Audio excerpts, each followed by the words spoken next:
Allez, 8h43, bienvenue à bord si vous nous rejoignez. On continue d'évoquer la personnalité de l'ancien président de la République, Jacques Chirac, l'homme de la culture, l'homme de l'enfance, l'homme des pays lointains et l'homme politique, bien sûr. On commence... alors, Jean Plantu, dessinateur, journaliste, j'y tiens, nous a rejoint aux côtés de Frédéric Gersal et puis Clément Le Goff, qui a jeté un œil très avisé sur la presse, très pointue. On a vu les unes ce matin, avec de beaux exemples quand même, des efforts de la part de certaines rédactions, une d'anthologie, et puis il y a des petites histoires aussi. Exactement, et on va s'intéresser à Jacques Chirac. Et la culture, c'est aussi un thème ce matin de la presse, parce que c'est l'un de ses paradoxes. Jacques Chirac cultivait l'image d'amateur de tête de veau et de buveur de bière, mais il était féru de culture, d'art premier en particulier. Un jardin secret jalousement gardé, titre Le Parisien, avec cette phrase de Françoise Giroud, il y a 45 ans. C'est un type à lire du Saint John Perse caché derrière une couverture de Playboy. Et pas l'inverse. On apprend qu'adolescent, il séchait les cours pour se rendre au musée. Il découvre les cultures asiatiques, se passionne pour la Chine, l'Inde, le Japon. Et il est incollable sur les civilisations anciennes. Le Parisien qui raconte cette anecdote. Lors d'un dîner à Pékin avec le président chinois, il évoque les 3 empereurs de la période ayant précédé la dynastie Tang. Non, il n'y en avait que 2, rectifie le numéro 1 chinois. La 3e avait 9 mois quand il a été assassiné, maintient Chirac. Quelques heures plus tard, dans la nuit, le président chinois le rappelle et il l'admet. Chirac avait raison. Autre anecdote, cette fois rapportée par Jean-Louis Debré, son fidèle confident. Il parle d'un homme extrêmement cultivé, contrairement à ce qu'on a pu en dire, et raconte « Je siégeais à côté de lui à l'Assemblée nationale et il profitait des questions d'actualité pour m'enseigner les arts premiers. Il était effaré par ma méconnaissance des civilisations primitives. Il me laissait une documentation, puis, à la séance suivante, me demandait ce que j'en avais retenu. » Alors, pourquoi ne pas la cultiver, cette image ? Eh bien, il l'avait expliqué à Pierre Péan dans ses mémoires. L'essentiel était qu'on ne se mêle pas de mon petit jardin secret, car je tenais à ce qu'il le reste. Son jardin secret, c'était aussi le sumo. On apprend qu'il se faisait prêter des cassettes vidéo de combats de sumo par l'ambassade du Japon, alors qu'il était à la mairie de Paris, puis à l'Élysée. L'art à la manière de Chirac, nous dit Libération, c'est aussi, et bien sûr, le musée du Quai Branly qu'il a porté à bout de bras dès 1995. Les arts premiers, les civilisations anciennes, le sumo et la musique. Alors, eh bien, là encore, c'est Jean-Louis Debré et il est formel. Il nous raconte la seule chose sur laquelle il était fermé, c'était la musique. Il m'avait traîné une fois écouter une cantatrice célèbre et il n'arrêtait pas de marmonner. Elle pourrait le dire normalement au lieu de chanter. Moi, j'aime la trompette et les tambours. Signé Chirac. Et puis, en parlant de culture, eh bien, lui-même, depuis quelques années, il est en train de devenir une icône pop. On voit parfois dans la rue, je ne sais pas si vous avez vu, la jeune génération qui porte des t-shirts imprimés parfois avec un Chirac qui franchit le tourniquet du métro, par exemple, ou alors avec un slogan « Manger des pommes ». Lui-même est devenu une figure hipster, nous dit Libération, un mème qui se promène maintenant sur Internet.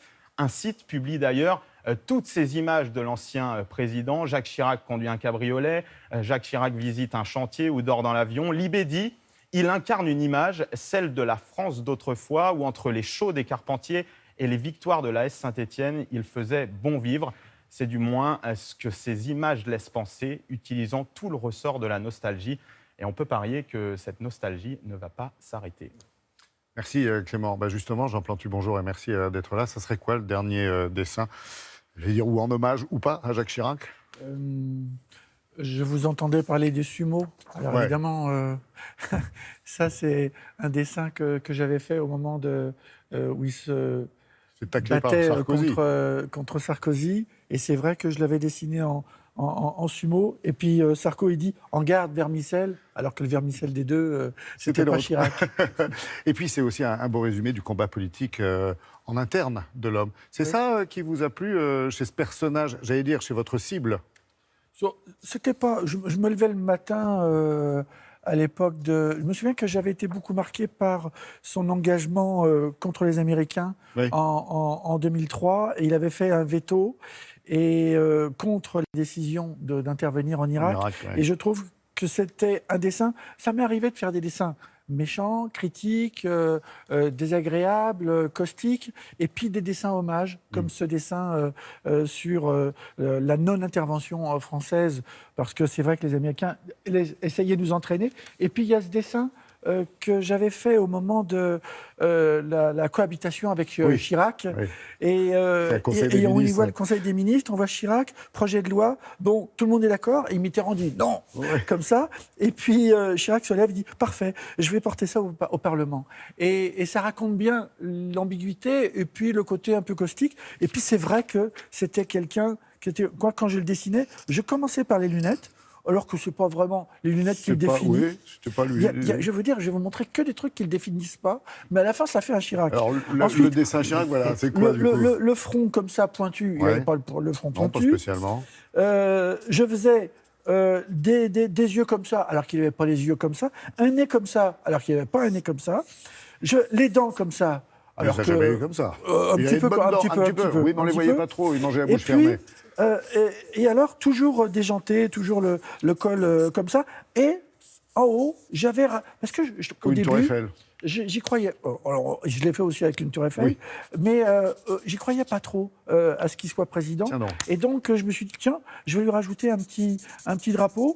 Et puis, alors, je me souviens que, alors très important, la petite goutte, parce que je ne l'ai jamais rencontré, Jacques Chirac. Et je me souviens qu'André Passeron, au Monde, qui était le responsable du RPR au journal, il me disait « Mais viens, il veut t'inviter à déjeuner ».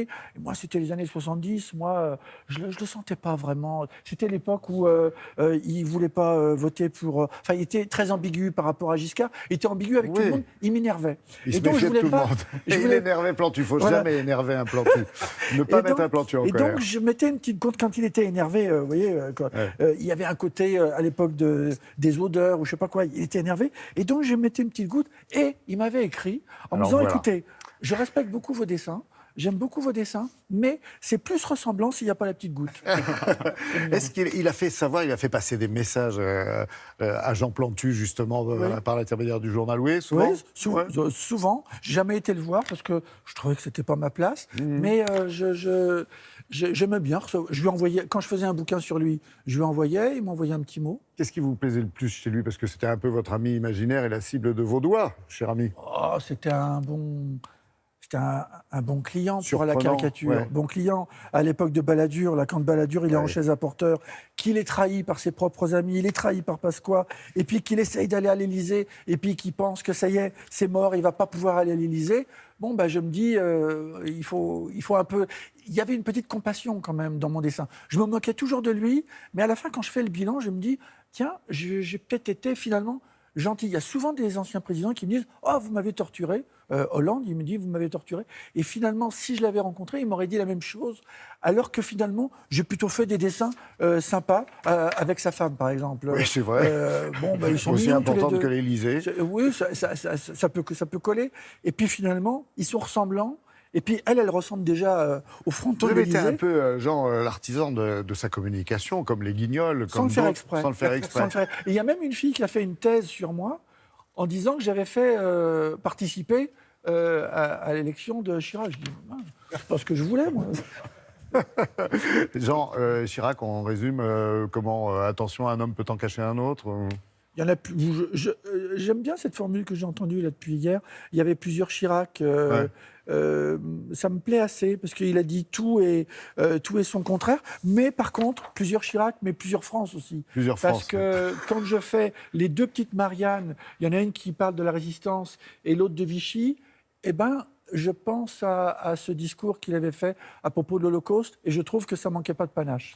Le panache, et puis l'homme qui était au milieu des affaires. Vous avez souvent dessiné aussi la magistrature à ses côtés, très coloré. D'où la méfiance vis-à-vis de Chirac ou aussi petite victime expiatoire Je vais vous dire, en 82, au Monde, on a fait une grande fête à l'Opéra.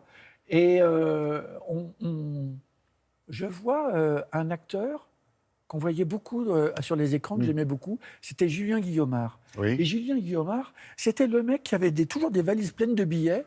Et je me dis, putain, il y a un gars du RPR chez nous, au Monde, pour la fête du Monde. Je dis, qu'est-ce qu'il fout là, lui? Il a failli, j'ai jamais cassé la gueule à personne, mais ça m'énervait. Et c'était l'époque Chirac, Magouille, et il y a Chirac soumis au détecteur de mensonges, et le juge, il dit à Chirac, ça vous rappelle quelque chose? Et Chirac, il dit, pchit, comme ça, comme il répondait. Oui, à Chirac, il y avait un problème, il disait, pchit, comme ça. Bon. Mais il y avait quand même des problèmes, du côté de la mairie de Paris. Il y avait des problèmes de caisse et d'emploi un peu fictifs. Voilà. Donc, il faut l'avoir en tête. Et puis, à la fois, on finit par... c'est le côté tête de veau de l'ancien président. On accepte tout dans cette gourmandise de la cuisine. Il y a des choses qu'on n'a pas aimées, mais c'est pas grave. À la fin, on se dit, tiens, c'était un repas un peu sympa. Ouais, style l'erreur est humaine. Merci, Jean.